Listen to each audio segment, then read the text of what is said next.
Welcome to Real Estate Real Talk with me, Skyleigh.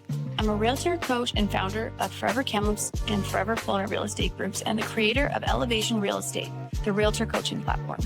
After nearly a decade in this industry, I've built a business that gives me more freedom, more income, and more time with the people I love. And now I'm here to help other realtors do the same. This podcast is for agents who want to build a thriving real estate business without burning out. We talk about scaling smart and building systems so you can buy back your life, because life shouldn't feel like all work and no play. And if you're a buyer or seller tuning in, consider this your backstage pass. You'll hear unfiltered conversations with top agents and industry pros, giving you the same insights we share behind closed doors. Knowledge is power, and the more you know, the better you can advocate for yourself and work with someone who truly has your back. Let's get real. Okay, today I am sitting here with Alex Mayer, and he's a fellow EXP agent, so I am really excited for this conversation. And he has 2 fur babies with him right now. Just 2 fur babies, right? 3. So cute. I actually love that they're a part of your brand. It's so fun. You are located in Rochester, Minnesota. You are a 4-time consecutive Best Real Estate Agent winner, and you have worked with over 500 closed clients, which is absolutely amazing. 305 plus 5-star reviews. So I'm really excited to dive in to learn about your marketing strategy and all the things that you do to help you achieve those kinds of numbers. Before we dive in, how did you get started in real estate? What kind of led you to do that for a career? Ooh, that is a great question. I could probably go all day on that one. I'll try to give you a quick 2-minute summary on that. Prior to real estate, I was actually in auto sales. Don't hold that against me. Some people are not a big fan of that. But I quickly, in a matter of 18 months, went from the youngest auto sales rep at the company to the top salesperson at the company. And actually the number 1 team broker in the city of Rochester, Minnesota, actually came in and then hired me and wanted me to interview. And I ended up taking the job. Within 3 weeks, I had done all the coursework and I was licensed to help people buy and sell the most expensive thing that they're going to do in their life. And it was great though, because in that first 18 months I was with that first brokerage, that broker ended up making enough money to disband his brokerage and travel the country in his RV. And within that brokerage, I was able to learn from the other 6-7 agents on that team who were also doing 30, 40 deals a year. So I was really immersed initially as a real estate agent into the industry, where not only was I doing 30, 40 deals a year, but I was learning from all these other agents. So I was able to learn really quickly. I always tell brand new agents that the number 1 thing that you can do to jumpstart your business is find a really great mentor. I'm a firm believer in that. Once you talk to someone who knows what they're doing and you can see the mistakes of other agents are making, it makes it so that you are learning much quicker in that whole industry. He disbanded in 2018. In June of 2018, I joined a small brokerage in my city, probably about 40, 50 agents at that brokerage. And for the first year, I ran my own thing. I learned after my first broker disbanded that I never wanted to really trust another agent or broker to shut the faucet off on everything, because he was responsible for generating all the leads. My job was to talk to the leads and convert the clients into appointments and getting them signed, going out there and helping them find houses, sell houses, all of that. Then for about 1.5 years, I tried figuring it out. I did figure it out on my own. I started running more of a digital brand, which was like running Facebook ads, Instagram ads, things like that. Started a YouTube channel, did really well. Then after about 1.5 years of that, I started a team. I ran a team for 3 years. Then about a little over 2.5 years ago, I decided to join EXP. I disbanded the team, went back to a solo practice to save my time, make myself more available for my clients, making more money in less amount of time. It's been a lot more fun doing it that way. So that kind of brings us to the current moment. I love that. And you said a couple things that I talk about a lot on the podcast, actually, which is like learning from other people's mistakes and getting a mentor, because becoming an expert in something requires so much time and energy and the amount of failures that come with it. So if you can learn from somebody else's failures instead of you having to grind your face on pavement, it's going to be a grind no matter what. You might as well learn from other people's mistakes, for sure. I love that so much. Yeah. When I ran a team for a while, and even when I was first getting started, I was on a 50-50 split with my broker, which is a lot for most agents to really even consider. But I did that too. Yeah. When I ran a team, I told them, like, this is the tuition that you pay in order to really fully understand the business. Mm-hmm. I think the statistics are 87% of agents will fail. Yeah. Like you don't just get in this business and your phone starts ringing off the hook. Like you have to have someone who's going to teach you how to actually generate clients. You have 3 jobs: generate business, maintain business, close business. If you're only going to do one of those things, let it be generate business all day, every day. Yeah, I actually do a productivity audit with a lot of my coaching students, and it is all about writing down everything that you do in a single day, looking at everything and seeing if it falls into those like exact 3 categories, because there's so much busy work that we can do and you're running on this hamster wheel. And I'm like, unless it falls into the green area of prospecting and retaining clients, like you need to figure out how to delegate it or get it done by purchasing it from somebody else. You know what I mean? It's just, yeah, crazy stuff. So we talked a little bit about your marketing strategy. I think marketing is one of those things that people can get caught in, throwing things at the wall, seeing what sticks, and really not understanding how important it is to dial in that system. And you've really dialed it in. So I want to hear how you dialed that in and like the strategy that you follow. Yeah, I guess I should probably get a little background on that. My first broker, the way that I was trained when I got into the business, was 2 hours every day. You are on the phone calling Commissions Inc. leads, Zillow leads, a realtor, whatever these various website leads are. And I want to be clear, I think that is a really good way to cut your teeth on the industry, because the more conversations you're having, the better you're going to be. And especially when people are when you start getting those kind of lay down clients, the referrals, the people who know you, like it makes it easier to have those conversations with them. But it was a hamster wheel. And when he disbanded, I went my own way. Like I realized, and I even knew back then, was if I stopped making the phone calls, if I stopped following up with people on those things, it was going to affect my paycheck sometime in the next 90 to 180 days. So I had to figure out a way to consistently doing that. And back in, I want to say it was the end of 2018, I've hired multiple coaches in my career, right? And I've hired great coaches. I have some that were a little bit flounder. But what I realized in 2018 was like, if I stopped making those calls, I was going to stop getting business. So what I did is I hired a coach who was going to teach me how to run Meta, Facebook ads, things like that. And I started doing that in 2019. And what ultimately ended up happening is it gave me the awareness that I wanted. I started to establish a brand.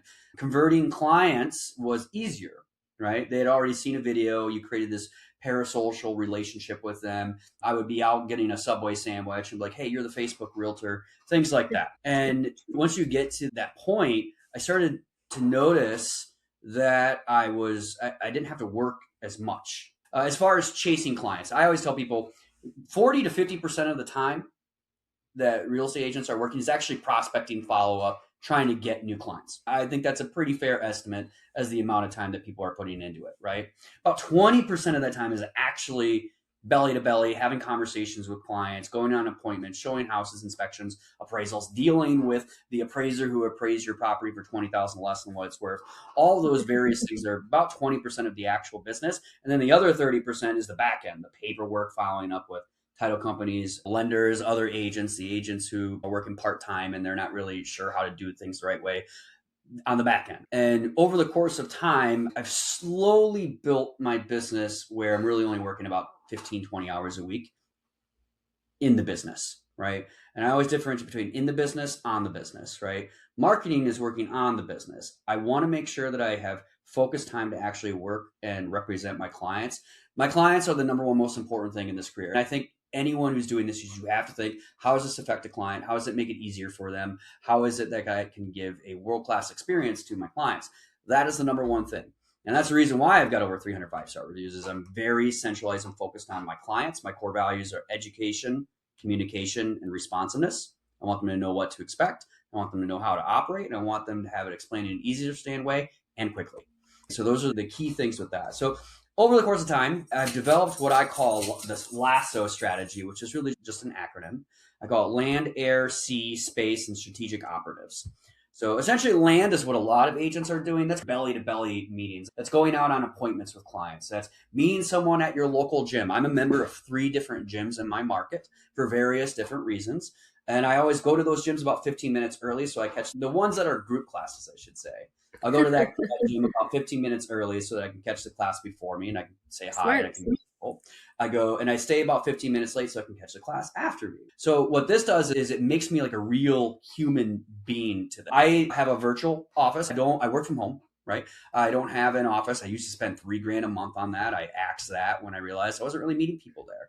I meet people at restaurants, coffee shops, and bars, right? I meet them there. I always tip the bartenders or servers, whoever it is in front of me who's serving me, an extra $20 on top of whatever bill it is that we have there. It makes me much more memorable to the staff there. And ultimately, they're going to take care of me and my clients better when we're there. And it makes them so they feel more trusting because they already have that social proof of that. The land for some agents might be doing open houses. I'm not a big believer in open houses, so it's not something that I really like to do. But really, land to me is belly to belly. That's someone actually meeting me or seeing me in person. Air is that digital marketing approach that I learned 6-7 years ago now. That's recording 2 to 3 Facebook videos, reels every single week, running ads behind them on Facebook and Instagram. So that I'm always consistently, I drop a pin in Rochester, go 35 miles out. And anyone who's seeing that stuff, I'm retargeting. And it's bigger than boosting. It's retargeting, it's audiences and running everything behind that. So people are seeing that. If I give anyone really one thing that you should be doing, is to record a video and run an ad behind it, making sure that you're in front of people, because you create that parasocial relationship with the public so that when you're out there at going to get a Subway sandwich or you're at the gym, they're like, I think I recognize that guy. I've had people I've never met who come up to me and know me by name and start talking to me. I'm like, I'm sorry, are you gonna tell me who you are? I don't know your name. And that AIR approach, that's YouTube, that's Google. I always tell people I have a significant online presence. I'm really focused on making sure that it's easy for consumers to research me, especially today with artificial intelligence where the AI is doing a lot of the research. It's easier. You need to make sure you have a good online presence because that is where people are finding you. And if someone's going to be buying or selling a house, trust me, they're doing research on you. I hope so. I really hope so. Biggest purchase or sale you're ever going to make in your life, you better make sure that you got an agent who knows what they're doing, especially when, according to NAR, I think the average real estate agent does less than 10 deals in a year. It's crazy. Yeah, it's crazy how the majority masses of people in real estate don't sell that many. So yeah, you need to do your research because it's a lot of money that you're dealing with. And if you don't know what you're doing, you're going to make it so that a client doesn't make the right choices. It's scary. The way and I don't want to, there are a lot of great agents out there and there's many different definitions of success. Maybe 10 deals a year is success to someone, especially if they're in a higher price market, right? But the way that I explain it to people is if the average agent is doing 10 deals in a year, understand there's a buy side and there's a sell side. So that means they're doing 5 buy sides. Let's say most people are doing buy sides if they're only doing 10, right? But let's say they'd be doing 5 buy sides and 5 sell sides. That means they're doing one deal less than every 2 months, a little over every 2 months in the type of transaction you're doing. Has that person got a feet in the street experience on what is happening in your local market? I don't know if that is a good argument to make, right? Yeah. So, but I'm a big focus. I focus a lot on the digital. I think if there's one place that you really got to dominate is you have to have the digital dialed down. And I don't want people to get overwhelmed. I've been doing this for 9 years now. I've built this machine. Don't compare your day 1 or your year 3 to what I've been doing after 9 years. Yeah. Like you got to start somewhere, build it brick by brick until you have a wall and a foundation in place.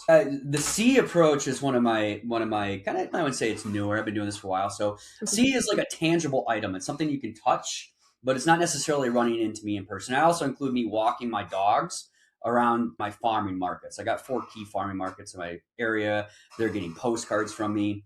They have me, they have the dogs on them. I have coasters in 30 different restaurants and bars. They got the dogs on them too. Has my awards on there, QR code.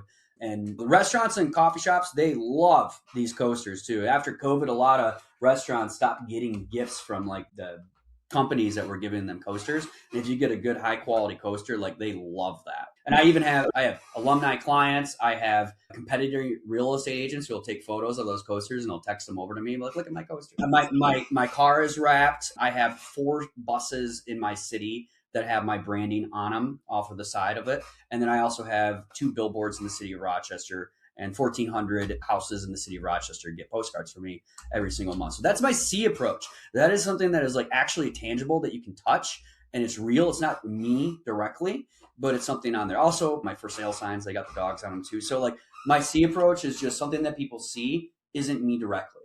The new field that I think a lot of agents are missing right now is what I'm calling the space.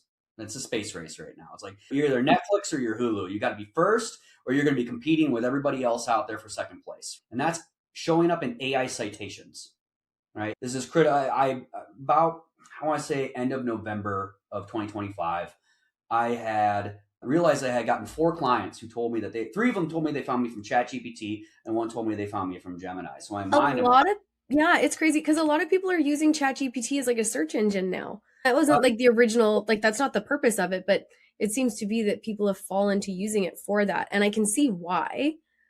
But yeah, like if you're not popping up on that, like missing a market. Oh, it's a land grab right now. You either got to be there, and like people are going to figure it out. People are figuring it out. So you got to start working on this yesterday. I read a statistic. I don't know if it's true. I never saw the data, but it says that 82% of buyers and sellers are using artificial intelligence and trying to figure out who it is that they're going to be working with.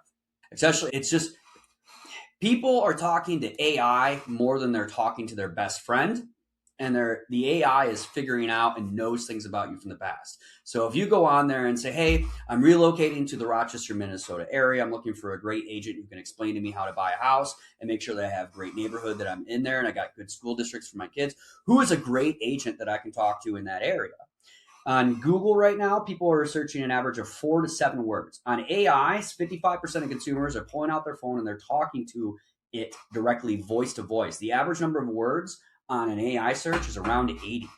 That means the longer key tail words and talking to those consumers is where you got to be. That's the space race right now. Like you got to figure out a way to get on those. And there's a lot of misinformation out there. I want to be clear about that. You need to figure out you can't pay someone to show up on AI. That's not how it works. You have to figure out how to create articles. You got to make sure you got social proof. You're getting local recognition, national recognition. You have to make sure you have stuff on your page. You got to make it so these AI crawlers are finding information. And I tell people, use the metaphor of a magic 8-ball. You're never going to get the same answer twice in a row, right? It's a generative search engine. It's changing how it's getting that information. But go into your market, type in who's the best real estate agent in Chicago is a big market, but wherever market it is that you can find, and it'll give you a list. All you got to do is look at what the sources that they're getting that information on. I've gone into Agent Pronto, Fast Expert. I've started asking people to do reviews on Yelp, and I haven't had a Yelp account until about 6 weeks ago because these AI crawlers are borrowing from that to decide who it is that's going to show up there. Reddit is huge right now.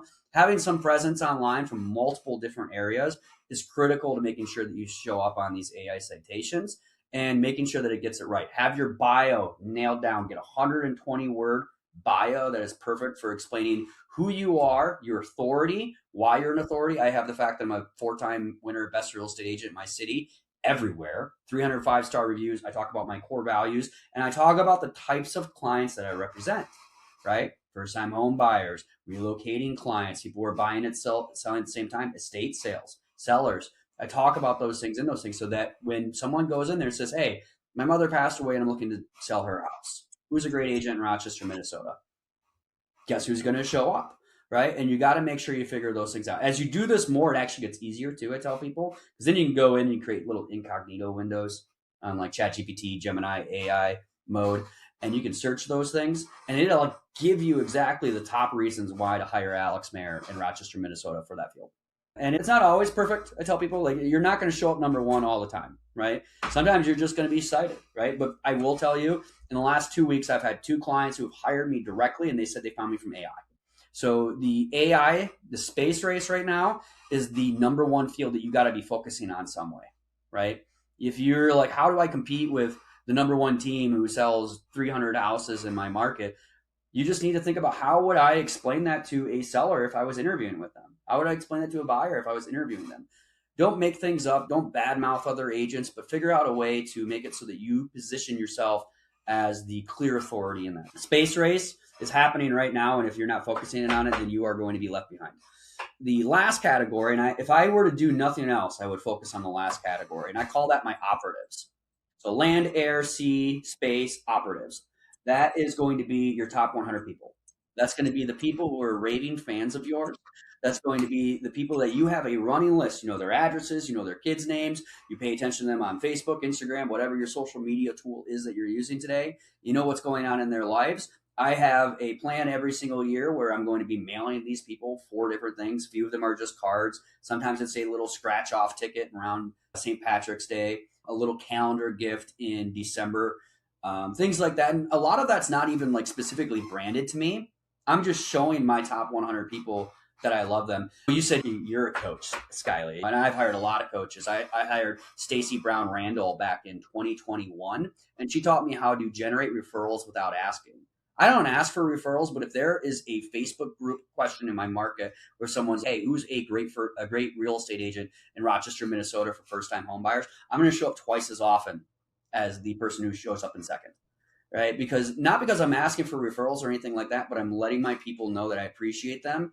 And I could spend $30,000 on billboards in a year, and I could spend $3,000 on just loving on my clients. And I'll tell you, the one loving on my clients or my alumni supporters, that is the one thing I would never turn off.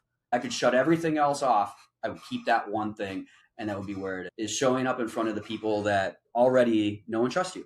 So that's the balance of this, is the whole LASSO strategy. And what it's done is it's eliminated that time that I have to spend prospecting for new clients, right? Like nowadays, I can wake up in the morning and I'll have 2 people who are reaching out to me directly who've already done the research on me.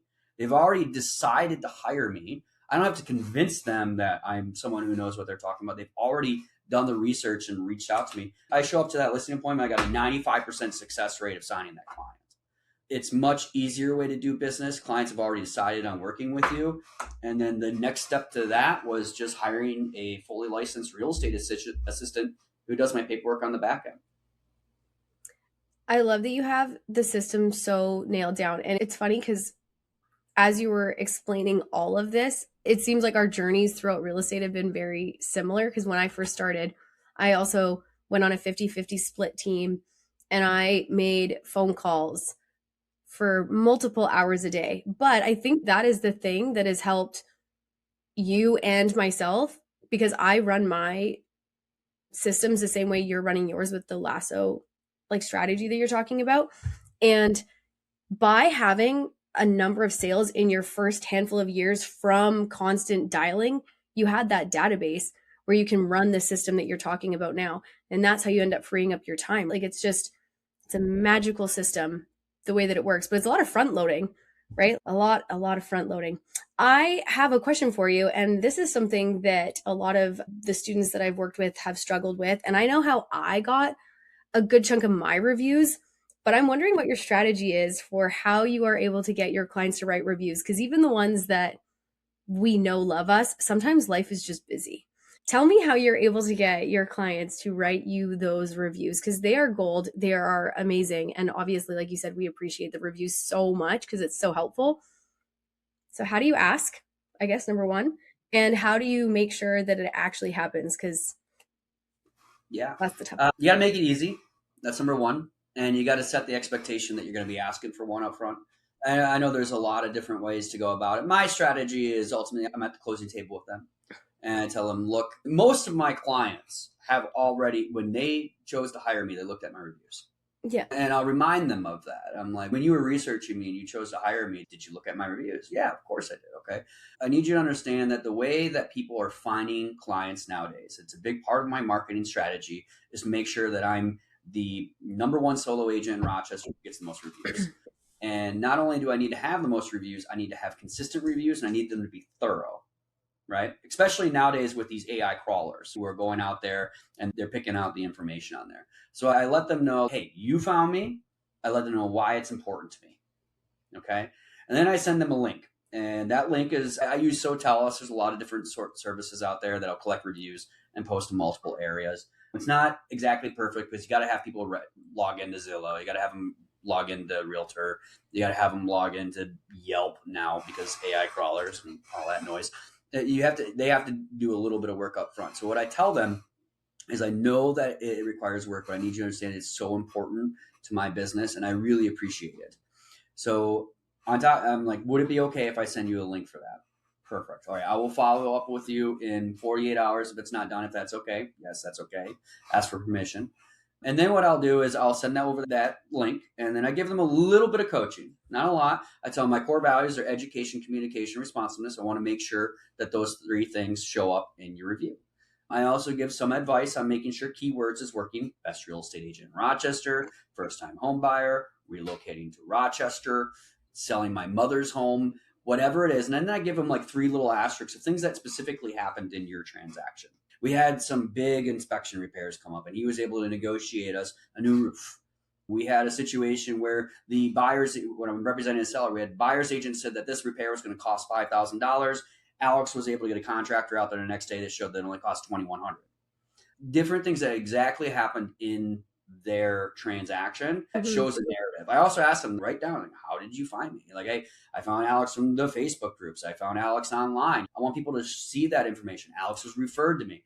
It reminds people that I'm referable and someone who's a top choice in that area. I want them to show the narrative of the story that they went through. If you do go and look at my reviews, you'll see they're very thorough, right? They're oftentimes like 150 to, I've seen as high as 600 words. People, some of them are like literally writing essays. And when people are looking at a lot of my clients, because they're big on research and education, that's how they choose to hire me. That's the type of people that they are. And what I want it to look like is I want it to be where someone is comparing my reviews or my about page or my information to any other agent or team in my market.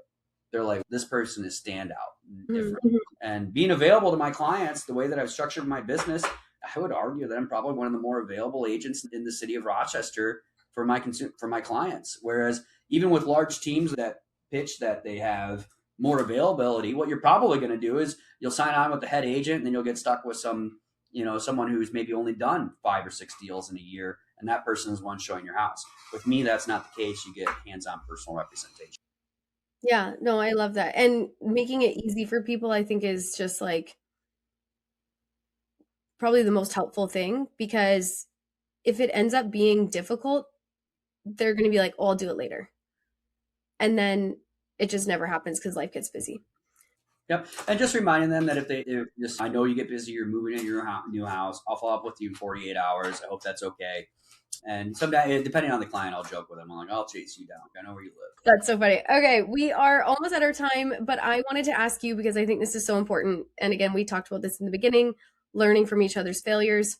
So something that you have done throughout your career that you would share with everybody that was a mistake or a failure, and how you overcame it. Setting expectations up front is critical. I know a lot of agents that will sit down with someone and they'll put paperwork in front of them, we'll have them sign it, and then that's it, and then things come up, right? When I meet with a first-time home buyer, they're going to have about 90 minutes sit down with me. If they've bought a house before, it's still going to be about 60 minutes, but my sellers, it's still going to be 90 minutes to 2 hours. I don't want to just go in there and sign a client. I want them to know what to expect ahead of time.